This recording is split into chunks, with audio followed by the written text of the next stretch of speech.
Hello mga paps, ito pala yung kukos ng vibration kasi natama yung ito, may gas-gas siya, kaya tinabasan ko dito mga paps. Ngayon wala na yung parang sumasayad at wala na rin yung mga vibration. Nagtabas din ako dito sa kabil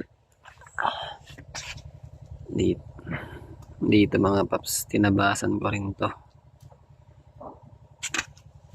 saka yung nandito sa likod dito wala na yung vibration, smooth na.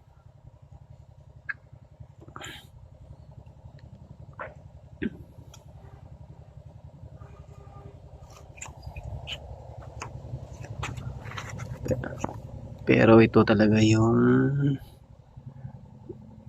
parang sumasayad o kumakayod pag may OBR. Yun lang mga paps, share ko lang sa inyo kung baka nararanasan nyo rin to.